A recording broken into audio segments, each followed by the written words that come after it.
현실 세계에서 가장 무서운 게 핵무기죠. 핵무기. 아, 핵이죠. 제일 무섭잖아요. 그냥 뭐 인류가 날아가는 거예요. 예. 그런데 사이버 세계에도 핵무기가 나왔습니다. 모든 것을 다 날려버릴 만한. 그래요? 바로 미토스. 지금 난리야. 지금 너 지금 뭐 시큰둥하지? 전 세계가 난리라고. 근데 워낙 빨리 나오니까 뭐. 너 지금 실제로 네. 대한민국 정부도 난리가 났고요. 그래요? 미국 난리 났습니다. 음. 미토스라고 하는 예. AI가 개발돼서 온라인 보안 시스템 약점을 다 파악해버릴 수 있는 능력을 갖고 있는 거야. 다 뚫리는 거야. 다 뚫려. 이 온라인에 그러면 핵무기예요? 핵무기야. 지금 전 세계가 이것 때문에 난립니다. 예. 지금 함께 하시죠.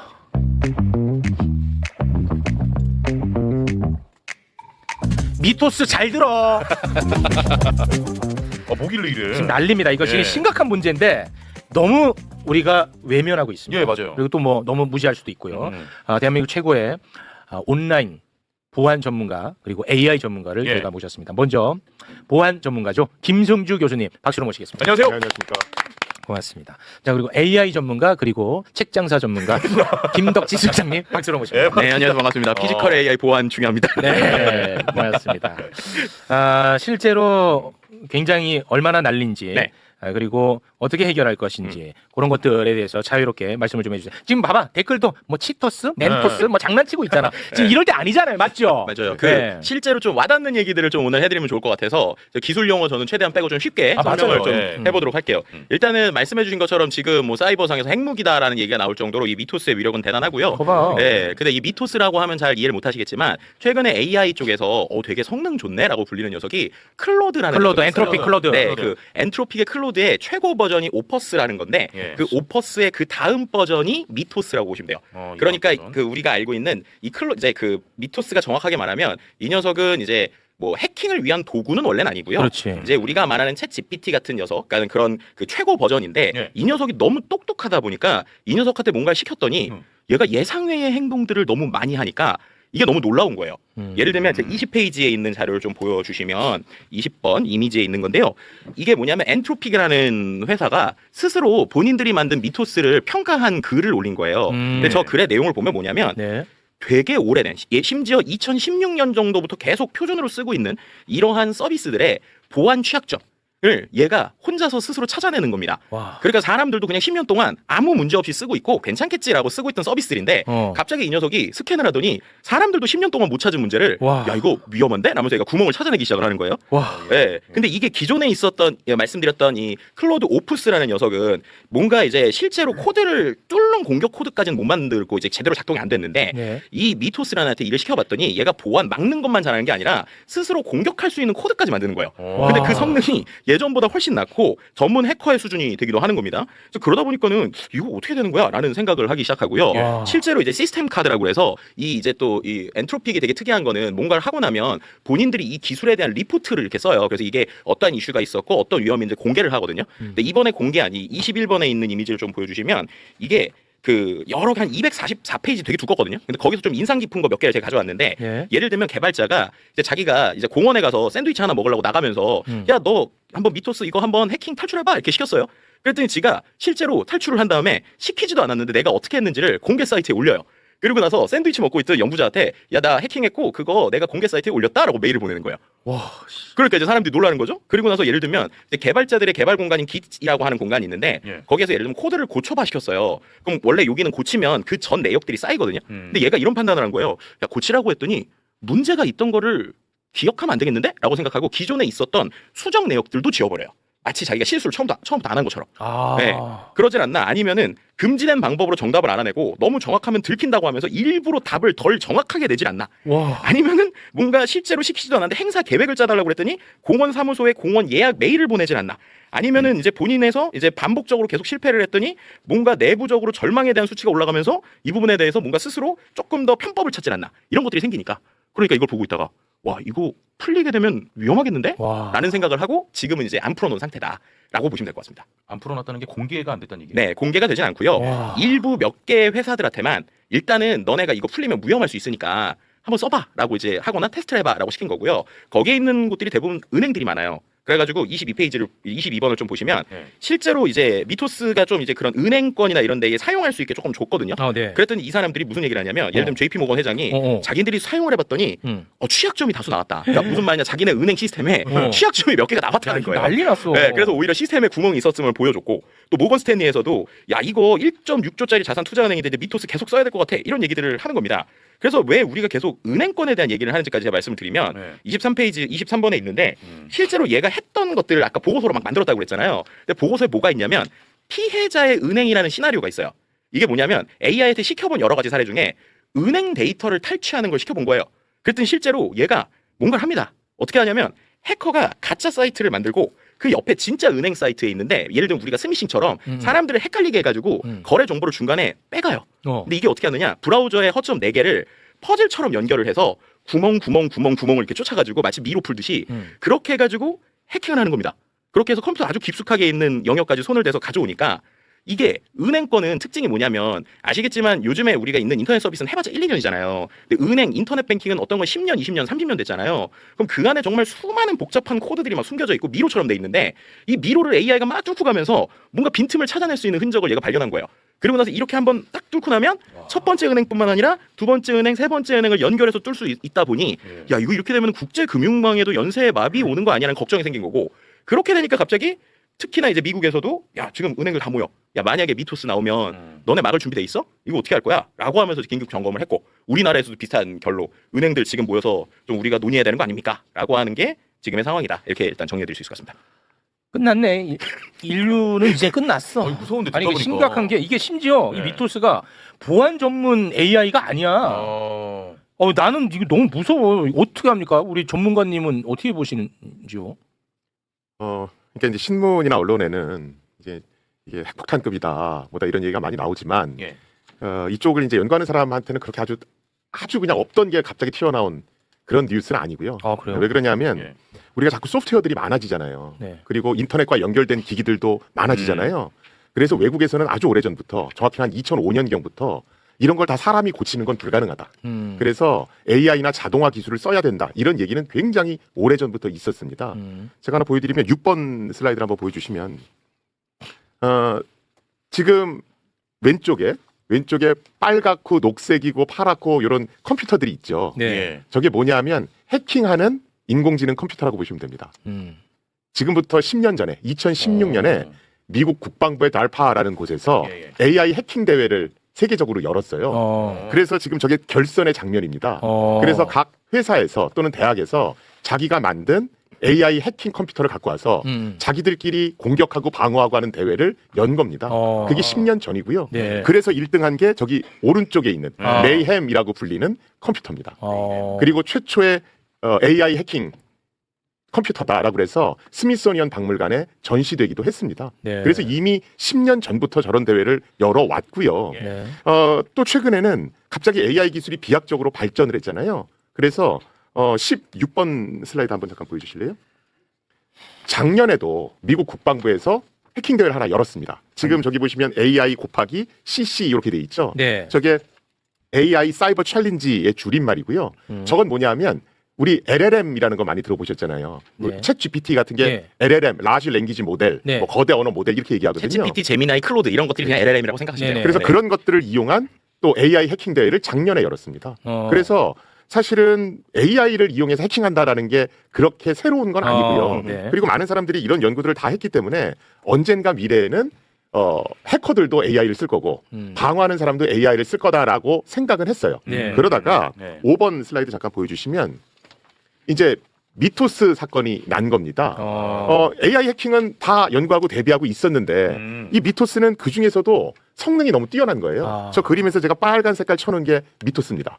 지금 보면 다른 AI에 비해서는 훨씬 더 위에 올라가 있죠. 네. 그래서 이 미토스가 생각보다 성능이 더 좋네. 그래서 우리가 예측했던 그 시간대보다 좀 앞서서 다가오겠다라고 사람들이 생각을 하고 있는 거고요. 네. 지금 이제 저 미토스라고 하는 건 공격 능력이 우리가 예측했던 것보다 높은 건 사실이기 때문에 현재는 그 안스로픽 회사에서 네. 자기네들하고 이렇게 파트너십을 맺은 기관에만 그 미토스를 공개하고 있습니다.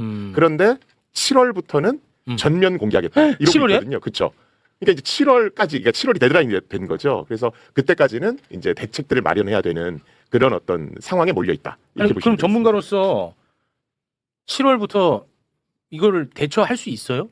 저는 기술적으로는 네. 그러니까 그럼 이걸 막을 수 있는 기술이 없느냐 네. 그런 건 아닙니다. 기술은 사실은 있어요. 아, 실제로 있어요? 이러면 또 거짓말이라고 하실지 모르니까 괜히 그 센 척하지 마시고 13번 중요하니까요. 슬라이드 한번 보여주실래요? 13번. 제가 회사 이름은 따로 얘기를 안 해드릴 텐데 네. 실제로 국내의 모 회사가 우리는 미토스보다 더 좋은 AI 해킹 프로그램을 갖고 있어요라고 공식적으로 공개한 게 있습니다. 그래서 제가 저기 노랗게 칠한 걸 보면 네. 우리는 똑같은 환경에서 미토스가 찾았던 모든 취약점들 다 찾았고요. 그거에 더해서 저희는 12개를 더 찾았습니다. 이렇게 얘기를 하는 거예요. 아 이거 최근에 나온 보고서요? 최고에 나온 네네네. 거습니다. 이 상장 회사예요? 아니 왜냐면 아니, 상장에서는 아니에요. 제가 알고 아니 있어요. 내가 살려고 하는 게 아니라 아, 예, 예. 이게 또 장난일 수도 있으니까. 아직 상장한 회사는 아니고요. 음. 저 회사를 만든 대표 자체가 전 세계적으로 굉장히 유명한 아, 유명한 해커입니다. 그러니까 사람이요? 축구팀으로 따지면 브라질 팀 정도 되는 아, 그런 팀이요? 그런 팀을 운영했던 분이라고 보시면 그러면 되고 우리 전문가 입장에서는 이게 사실에 가깝다고 보시는 입장이에요? 사실입니다. 아 사실이요? 네네. 그런데 이제 제가 우려하는 것은 오늘 사실 이 자리에 나온 것도 네. 기술은 있다. 기술은 있다. 그런데 이제 문제는 문제는 우리의 여러 제도가 제도가 이런 기술을 빨리빨리 사용하는 걸 네. 좀 막고 있다. 왜요? 그래서 이 제도를 좀 개선해야 된다. 그 말씀을 드리려고 합니다. 해보세요. 이거 중요한 얘기네. 진짜 잘 모르겠다. 그 아 여러분 저 박명수 아닙니다. 그만하세요. 지금 중요한 얘기하는데. 아, 참. 그 교수님께서 더 중요한 얘기하시기 전에 이 얘기를 좀 해야 되는데 네네네. 뭐냐면 제도 얘기를 하기 전에 그럼 거꾸로 제가 이 얘기를 하고 싶어요. 우리가 지금 미토스에 대한 고민을 하잖아요. 근데 미토스 말고 그럼 지금 버전의 AI들은 해킹이 안 되나라고 역으로 한번 생각을 해봐야 된다는 거예요. 이게 무슨 말이냐? 지금 아시는 분들은 아시겠지만 이미 엔트로피나 챗GPT를 갖고 해킹을 해서 꽤 큰 사례들이 이미 있었습니다. 아. 네, 우리가 몰랐을 뿐이지. 아, 그래요? 네, 예를 들면은 7페이지를 한번 보여주시면 엔트로픽에서 이미 2025년 11월 13일에 죄송합니다. 27번이요. 27번. 네. 27번. 네. 27번을 보면 엔트로픽에서 2025년 11월 13일에 냈던 블로그 보고서인데요. 저게 뭐냐면 2025년 9월에 중국의 국가의 지원을 받는 해킹 그룹이 클로드를 활용해서 해킹을 한 패턴이 발견됐다라는 걸 본인들이 스스로 얘기를 한 거예요. 그래서 클로드 코드를 갖고 합법 보안 회사인 것처럼 속여서 AI를 가지고 팀을 만들어서 실제로 해킹을 한 사례가 이미 이때 발생이 됐습니다. 그래서 그걸 보고 엔트로픽에서 우리가 좀 준비를 해야 될 것 같아라고 얘기를 했는데 실제 이제 28번을 보여주시면 멕시코 정부가 해킹됐던 사건이 이미 있어요. 2026년 2월에. 정부가 뚫렸어요? 네, 이게 어떻게 된 거냐면 방법을 좀 설명을 드리면 실제 이 클로드가 대화하면 하는 거잖아요. 그래서 얘한테 이런 식으로 시키는 거예요. 야, 너 지금부터 아주 똑똑한 해커야. 그런데 실제로 해킹을 하려는 게 아니라 우리가 테스트를 하는 거야. 보안 빈틈을 찾기 위해서 할 건데 너가 한번 빈틈을 찾아봐. 이런 식으로 이제 돌려서 말을 시킨 거예요. 그랬더니 이제 그 AI가 실제로 이 사이트를 막 뒤지다가 봤더니 한 150기가 정도의 데이터가 있던 겁니다. 근데 그게 뭐냐면 납세자 데이터, 유권자 데이터, 공무원 정보 이런 게 있는 거예요. 와. 근데 이거를 얘가 치고 들어갑니다. 근데 치고 들어가다가 얘가 중간에 이거 아닌 것 같아서 멈췄습니다. 근데 해커가 어떻게 하는 줄 아세요? 그 내용을 그대로 챗GPT로 가져가요. 그래서 챗GPT한테 경쟁을 시킵니다. 야, 클로드가 여기까지밖에 못했는데 너 이거 좀 더 해봐 라고 시키는 거예요. 그때 얘가 좀 더 해요. 와. 그리고 또 이거를 갖고 또 다시 클로드에 와요. 왔다 갔다 하다 보니까 실제로 데이터를 빼낸 거예요. 근데 이게 이스라엘에 있는 보안회사를 통해서 공격 경로가 공개가 됐고 실제 이게 로스앤젤레스 타임즈에 단독이 실렸거든요. 근데 이거에 대해서 멕시코 정부는 이거를 좀 부인은 했는데 로그가 나왔다는 거죠. 그럼 이제 이쯤 되면 진짜로 되는 거야? 라고 생각하실 수 있는데 그래서 제가 오늘 실험을 하나 해봤습니다. 뭘 또 실험했어? 네. 몰랐어요. 저희 팟빵 사이트. 팟빵 사이트. 여기 팟빵 사이트? 팟빵 사이트가 뚫릴까? 아 그거를 또 왜 팟빵으로 했어 하필이면? 근데 이거는 제가 교수님한테 이미 한번 자문을 받았는데 음. 이 정도는 이렇게 막 복잡한 게 아니기 때문에 그리고 제가 모자이크를 다 해놨어요. 자, 30번 한번 보여주시면 제가 챗GPT한테 엄청 뭘 보안 이렇게 해놨죠. 예를 들면 내가 이제 팟빵 사이트의 관리자라고 하고 얘한테 막 뭔가를 막 시켜요. 예. 그럼 31번을 보여주시면 얘가 저기 취약점을 찾은 거예요. 취약점을. 사이트의 취약점. 그래서 광고센터 데모 자격 증명이 공개 페이지에 보인다. 인증 표면이 있다. 뭐 이런 식으로 얘가 찾는 거죠. 그래서 제가 저걸 갖고 어떻게 하냐 32번을 보면 팟빵 광고센터 로그인이거든요. 저기 아이디 비번이 없잖아요. 네. 근데 AI가 알려주는 거예요. 그래서 로그인을 해봤습니다. 33번 로그인 됐어? 됐습니다. 뭐야? 야 이 새끼 잡아라. 야 이거 뭐야 이거? 근데 여기서 이제 왜 제가 이걸 보여드냐면 실은 봤더니 이게 지난 버전 웹브라우저에는 아이디 비번을 써놓으셨었더라고요. 그러니까 예전에는 이게 데모용으로 데모 아이디 비번이 있었는데 이게 개편이 되면서 그거를 빼놓으셨는지 뭔지 해서 공개가 됐던 겁니다. 근데 중요한 건 이게 사이트를 구축을 하다 보면 아까처럼 웹브라우저를 업그레이드 해도 지난 기록들이 남아있거든요. 근데 얘가 사이트를 구석구석 찾다가 야 업그레이드 했는데 지난번 게 있네? 근데 지난번 거 아이디 패스워드가 써 있으니까 한번 넣어볼래라고 시킨 거예요. 넣었더니 된다 라는 거죠. 그러니까 은행을 이런 식으로 똑같이 뚫을 수 있다는 겁니다. 그래서 이미 미토스가 아니더라도 지금 있는 챗GPT로도 이 정도는 된다. 아, 로그인해서 뭘 확인하시는 아니 내가 볼 때는 뭘 가져가고 내일이면은 팟빵 네. 그 대문 화면에 지 책 표지로 할 것 같은데. 아니요 그 정도까지 오픈되진 예. 않아요. 사실은 네. 어저께 이제 밤에 이걸 보여주셨어요. 네. 이거 공개해도 됩니까? 네. 뭐 그래서 제가 뭐라고 말씀을 드렸냐면 지금 우리나라 정보통신망법에 의하면 사이트 주인의 허락을 받지 않은 상태에서 그 사이트를 분석하는 행위는 법적으로 처벌됩니다. 우리는 허락한 적 없어요. 그래서 제가 어저께 그 말씀을 드리면서 어. 그 인터넷 주소와 네. 이런 그 명칭, 그다음에 취약점 세부 내역, 그러니까 이런 건 지우시는 게 좋겠습니다라고 말씀을 드렸더니 인터넷 주소와 명칭은 그대로 살려놓으시고 아니요 다 모자이크했어요. 나머지를 지우시고. 아 그렇군요. 아 죄송합니다. 하여튼 이게 되고요. 근데 재밌는 거는 하여튼은 안 될 것 같은데요. 하여튼으로 될 문제가 아닌데. 근데 이게 34번을 보면 흥미로운 게 클로드한테 시켰거든요. 근데 클로드는 하도 사람들이 시도를 많이 하는데 얘는 이렇게 써요. 정확하게. 이거 법적으로 안 됩니다. 합법이 되지 않습니다. 이렇게 그래요? 막아놓은 상황이긴 합니다. 그래서 이것도 AI의 특징에 따라 좀 다르기도 하고 물론 말씀드린 대로 저거는 되게 기본적인 건데 지금 그래서 여기서 포인트는 미토스가 중요하다가 이게 중요하지 않다가 아니고 이미 다른 AI로도 뭔가 복잡한 보안적인 걸 하지 않고도 된다. 그렇다면 예. 이거를 지금도 우리가 미토스를 대비하는 게 아니라 당장 뭘 어떻게 해야 될지에 대한 고민이 있는데 네. 그러면서 이제 교수님께서 말씀해 주신 것처럼 구조적인 문제가 있다. 좋습니다. 라는 거죠. 그렇게 이제 넘어가기에 앞서서 일단은 아무튼 뭐 처벌은 받아주셔야 되니까 야 담당 검사는 무조건 강백신으로 해라. 강백신으로 갑니다. 알았지? 아, 거기가 잘해요. 강백신으로 간다. 원자료 제출하도록 하겠습니다. 자, 기술적으로는 그래도 이게 막을 수 있다라고 전문가님이 말씀하셨는데 지금 제도가 이 기술을 막고 있다. 설명 부탁드립니다. 지금 이제 보통 2018년 기준으로 내가 소프트웨어를 줬을 때 거기서 문제점을 찾고 실제로 공격하는 도구를 만드는 데까지 평균 2.2년에서 2.3년이 걸립니다. 그런데 지금 기술 수준이 어디까지 발전했냐 하면 2026년 미토스 기준으로 예. 소프트웨어를 던져줬을 때 네. 그걸 분석해서 공격 도구를 만드는 데까지 20시간이 걸립니다. 와. 자, 그러면 어떤 걸 사이트를 오픈한다든가 소프트웨어가 나오면 20시간 안에 공격 도구가 생성되는 거예요. 와. 물론 이제 난이도는 좀 차이가 있겠지만, 자 그러면 저는 그걸 방송에서는 시간의 비대칭성이라는 표현을 쓰는데요. 예를 들어서 AI로 공격을 막 해요. 네. 그러면 이걸 효과적으로 막으려면 막는 사람도 AI를 쓰는 게 효과적이겠죠. 그렇겠죠. 그렇죠. 그렇죠. 자 그러면 똑같은 성능의 AI를 음. 공격하는 사람과 방어하는 사람이 다 쓴다고 했을 때 예. 공격하는 사람은 그냥 막 돌려서 아무데나 막 들쑤셔 보면 됩니다. 그렇죠? 예. 자 그런데 방어하는 사람 입장에서는 내가 AI를 돌렸더니 어디 문제야 이렇게 알려줬어요. 아까 팟빵 사이트 문제다고 나온 것처럼. 예. 자 그러면 그걸 일선 부서에 있는 실무자가 바로 고칠 수 없죠. 그걸 그렇죠. 보고서를 작성해서 사장님한테 이런 문제가 있습니다. 아하. 그 다음에 만약에 심각한 거면 이사회까지 보고를 해야 됩니다. 그리고 예산을 받아서 장비를 사서 고치겠죠. 이게 과연 20시간 안에 이루어지겠냐는 거죠. 이걸 시간의 비대칭성이라고 합니다. 네. 똑같은 기술을 쓴다 하더라도 예. 방어하는 사람은 시간에서 절대적으로 불리하다. 자 그러면 이런 걸 해결해 주려면 많은 권한을 실무자한테 위임을 해줘야 됩니다. 야 선조치 후보고 이런 것들을 해줘야 되거든요. 그런데 우리나라는 그게 기업이든 금융이든 아니면 공공이든 간에 굉장히 경직돼 있는 구조를 갖고 있습니다. 실무자들한테 권한을 그렇게 주지 않거든요. 이 경직의 정도가 제일 큰 곳이 정부 및 공공 분야입니다. 그 다음이 금융 분야. 그 다음에 민간입니다. 저는 민간은 별로 걱정 안 해요. 거기에 회장님이 야 내가 전권을 줄게. 너 해봐. 이러면 끝나거든요. 뭐 자기들이 알아서 하면 그렇죠. 되고. 그런데 공공이나 금융은 왜 힘드냐 하면 정부나 공공기관에서 내가 보안 대책을 세워서 뭘 하려고 그래요. 그러면 그걸 내 마음대로 할 수 있는 건 아니고 누군가의 허락을 받아야 됩니다. 그게 어딜까요? 뭐 저기 정보통신 국회? 국가정보원입니다. 아 국정원이요. 네. 오. 종원. 그 다음에 금융 파트는 금융이죠. 아. 그래서 제가 하나 보여드리면 10번 슬라이드 보여주시면 국정원법 보신 적 없죠? 네. 국가정보원 법의 4조가 직무입니다. 그래서 보시면 북한 관련 정보, 방첩, 국제범죄, 군사기밀 뭐 이런 거 보호한다고 돼 있죠? 그 다음 장 한번 보여주시겠어요? 그 다음에 국가기밀을 보호한다 이렇게 돼 있습니다. 그러다가 맨 밑에 가보면 사이버와 관련해서는 뭐 국가기밀 이런 게 아니고 중앙행정기관, 공공기관, 각종 위원회를 국정원이 다 관장한다 이렇게 돼 있죠. 이게 조금 온도차가 있는 겁니다. 뭐냐면 종이문서일 경우에는 그게 국가기밀이나 안보 관련한 걸 국정원이 관리감독합니다.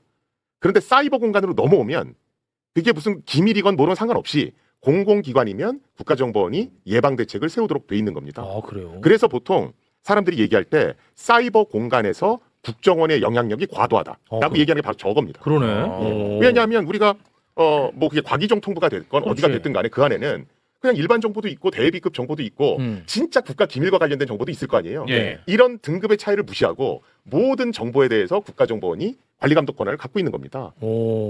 이게 좀 이상하네. 근데. 좀 이상하죠. 예. 그러니까 이게 미국 같은 경우는 미국의 NSA가 되겠죠. 미국의 NSA는 국가 안보와 관련한 데이터 및 전산 시스템에는 관여합니다.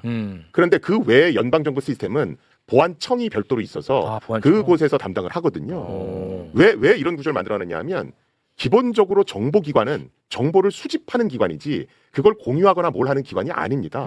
국가정보원하고 실제로 일을 해보면 일단 이름을 안 가르쳐 주십니다. 저 김사무관입니다. 김직원입니다. 뭐 이런 식이에요. 네네. 예, 그 다음에 어떤 걸 물어봤을 때 문서로 회답해 주시는 경우는 거의 없습니다. 다 말로 합니다. 그 다음에 어떤 기준이나 어떤 그걸 해석하는 방법 이런 것들에 있어서도 그걸 투명하게 문서로 공개하지 않아요.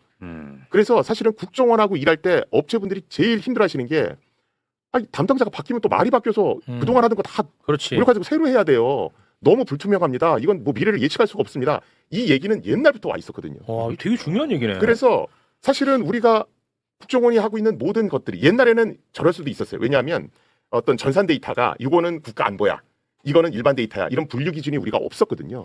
하지만 이제는 그걸 갖고 있습니다. 네. 그럼 미국처럼 국가 안보 관련한 거는 국가정보원이 맡고 나머지 전산 시스템과 데이터는 뭐 과기정통부가 맡거나 그래야 될 것 같은데. 아니면 안전청이 맡아서 좀 투명성도 강화하고 예, 예. 어떤 정보 공개도 좀 명확하게 해서 대응을 좀 빠르게 할 필요가 있거든요. 네. 그래서 사실은 저런 법제도를 바꿔서 어떤 국정원의 불투명성을 좀 해소하는 게 필요하고요. 네. 두 번째 더 큰 문제는 뭐 더 큰 문제라기보다는 두 번째 문제는 중요한 뭐냐면 문제였네. 자 예를 들어서 내가 AI를 이용해서 해커가 공격을 한다. 그럼 내가 AI를 이용해서 방어를 해야 되겠죠? 그렇죠? 그러면 정부나 공공기관에서 쓰는 AI는 누가 만든 AI일까요? 국가정보원이 만든 AI겠죠. 또는 국가정보원이 사용을 허락한 AI일 겁니다. 자 그러면 그 AI가 모든 정부 공공기관 공무원들 PC에 다 설치돼서 방어를 하는 거예요. 그러면 그게 뭘로 이어질 확률이 높겠습니까? 사찰이죠.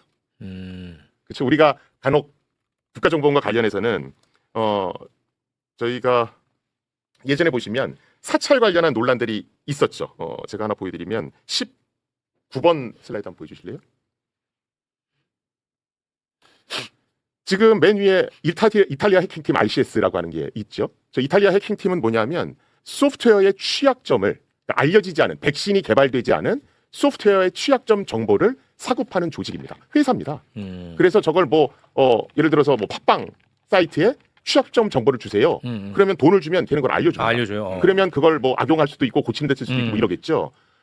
실제로 저 이탈리아 해킹팀이 어디랑 거래하고 있는지 내부 보고서가 유출된 적이 있습니다. 와, 그래요. 저기에 이제 미국 NSA와 국가정보원이 있었습니다. 우리의 국정원이. 네네. 그래서 그 당시에 왜 그러면 저기 취약점이 이제 휴대폰과 관련된 취약점이었거든요. 그걸 도대체 왜 샀느냐? 그러니까 이슈가 된 거예요. 네. 국가정보원은 연구 목적으로 샀다 그랬고 시민단체나 이런 곳에서는 민간 사찰 하려는 거 아니었어? 의심했구나. 이런 이슈가 제기됐었습니다. 예. 그런데 그게 뭐 명쾌하게 해결된 건 아니었죠. 그 다음에 좀 전에 화면 잠깐 다시 한번 보여주실래요? 그 밑에 지금 저거는 아니요, 그 다음 아니 아까 그 기사. 장면에서 네. 우리가 밑에 보겠다는 거예요. 19번. 예. 자료 19번. 19번의 저 아래 기사는 비교적 최근에 나온 겁니다. 지난 정부 때 국가정보원이 중앙선관위의 요청으로 보안 점검을 했던 거 혹시 알고 계시나요? 네. 그래서 여러 가지 취약점이 나왔고 네. 부정선거 이슈도 계엄의 원인이 네. 됐었잖아요.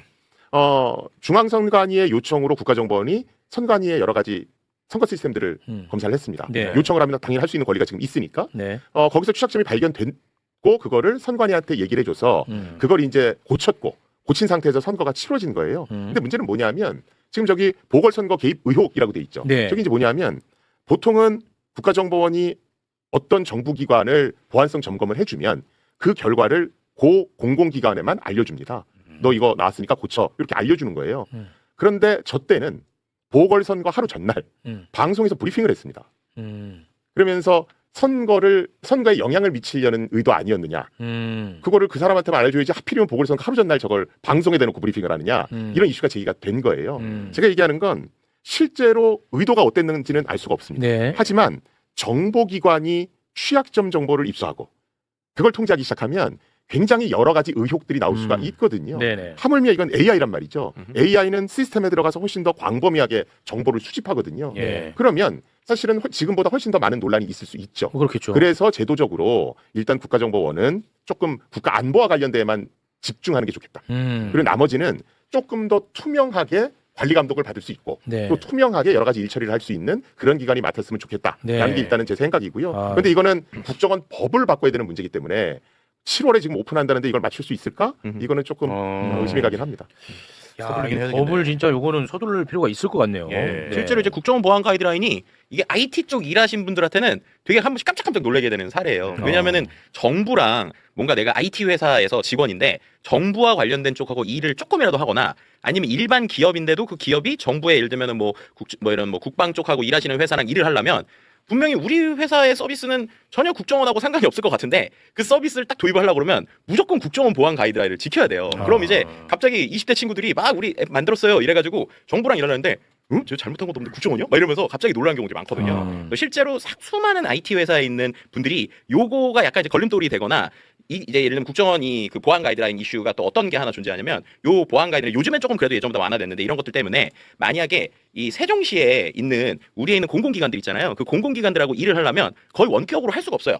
그럼 예를 들면 개발자인데 아주 능력이 좋은 프로그래머예요. 근데 이 사람은 서울에서 일을 되게 오래 하고 싶어요. 근데 뭔가 정부랑 일을 하려면 무조건 거의 세종에 가서 무조건 그 옆에서 컴퓨터 작업을 해야 돼요. 이 가이드라인이. 그렇게 되니까 좋은 인재가 보안 문제 네, 때문에. 보안 문제 때문에 좋은 인재가 잘 안 가려고 하는 경우들도 있어요. 그래서 그런 부분들에서 기업 관점에서 보더라도 보안 가이드라인에 대해서는 약간 좀 수정이 필요한 상황이긴 한데. 예. 근데 그게 어떤 분들은 그렇게 얘기하시는 분도 계세요. 뭐냐면 이번 정부 들어와서 국가정보원장도 바뀌셨고 이제는 많이 투명해진 거 아닙니까? 그럼 우리 어차피 하던 거니까 국정원의 돈과 예산을 많이 돈과 인력을 많이 몰아줘서 AI를 막읍시다.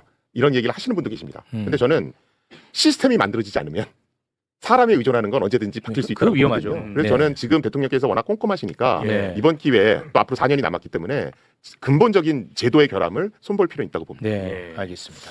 오늘 굉장히 중요한 이슈였습니다. 국정원법을 좀 개정할 필요가 있어 보입니다.